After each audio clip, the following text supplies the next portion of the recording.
Hey guys, it's Rob back from www.rhythmicvocabulary.com. Today I'm going to cover off a request from YouTube. I had a request to talk about page 78 and 79 of Gary Chaffee's sticking pattern. If you're not familiar with this book, I suggest that you go pick up a copy as it changed my life as far as drumming is concerned. I've spent approximately 20 years studying Gary's material. If you're not familiar with Gary, he is basically the guy responsible for Steve Smith and Vinnie Colaiuta, amongst many other pros.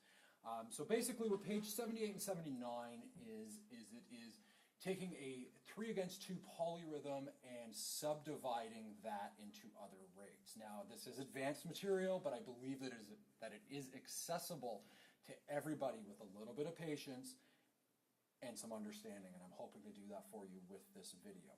So first thing that we need to do is learn what a 3-against-2 polyrhythm is. So I am going to play a triplet on my snare drum, or a bar of triplets on my snare drum. I'm then going to pull away my left hand, therefore I'm playing every other note. That's going to give me a quarter note triplet or a 3-against-2 polyrhythm. That sounds like this.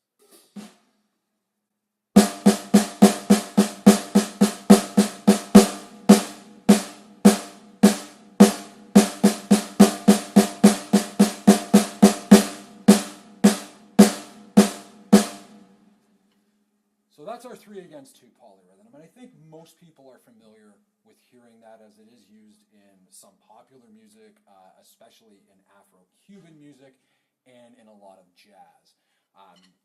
So basically now I'm going to take that 3-against-2 polyrhythm and I'm going to start subdividing it by other notes, and then I'm going to come back and explain how I got there. So before each rate, I'm going to set it up with 2 quarter notes, the 3-against-2 polyrhythm, then I'm going to subdivide it by 8th notes, triplets, 16th notes, and lastly quintuplets, keeping quarters on the hi-hat.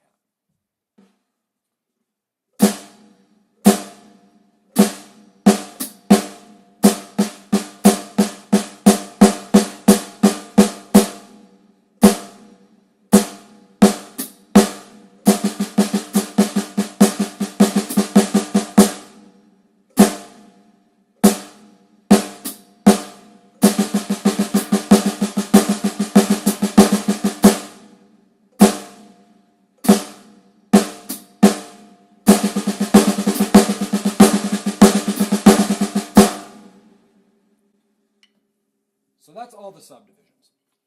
To learn this, what you have to understand, number one, when you basically take the 3-2 and subdivide it by 8th notes, it's really just triplets played as doubles in my sticking. So basically we have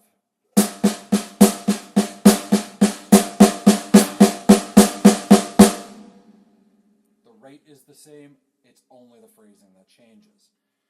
The 16th note subdivisions is realistically sextuplets. So 6 notes, but phrased in 4s. Still gives us a 3-against-2 subdivided.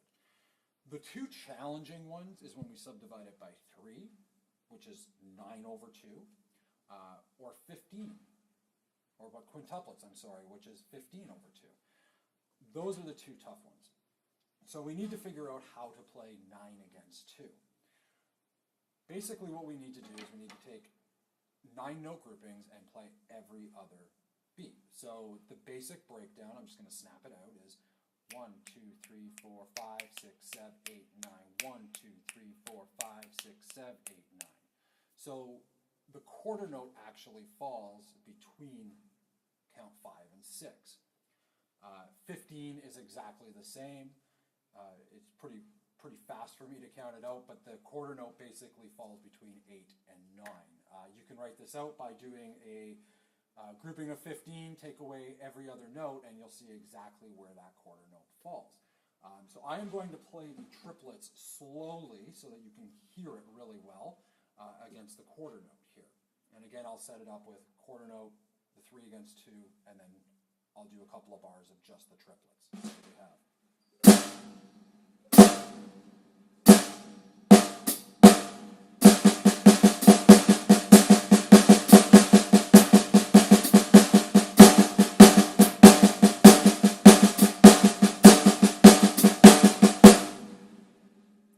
that's the triplet rate, and I try to accent the quarters of the 3/2 so that you can really hear it and how the other notes just fill in between. I'm going to do the same thing with the 5s now.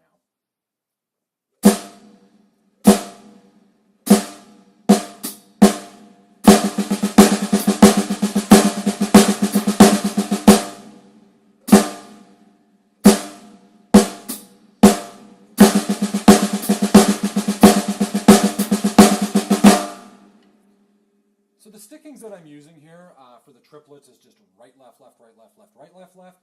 For the 5s, it's right, left, left, right, right, left, right, right, left, left. So a 3A sticking for the triplets from Gary's system and a 5A sticking for the 5s. What I'd like to do now is actually play study number 1 on page 79.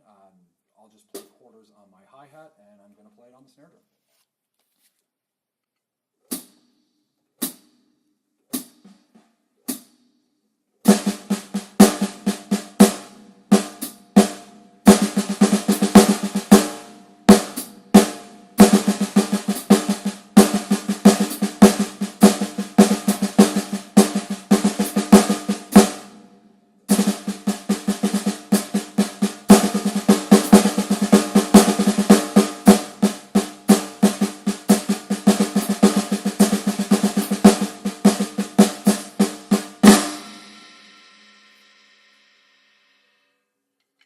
So in this study, Gary has basically grouped the notes together in 16ths and triplets and just kind of mixed it all up.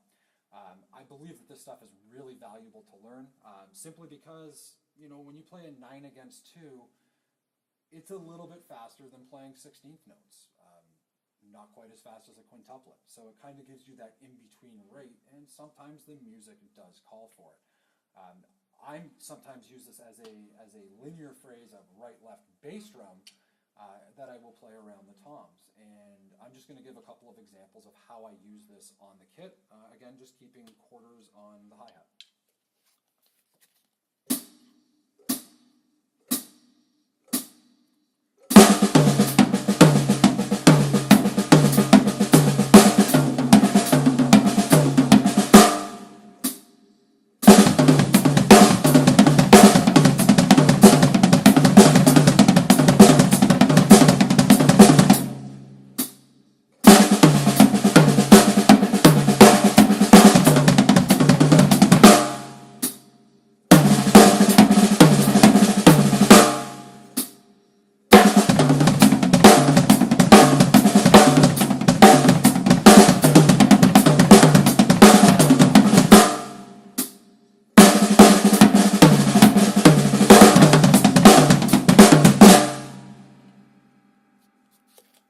So hopefully that explains page 78, 79 for anybody who's interested in this type of stuff. Let me know in the comments. I can add more to it.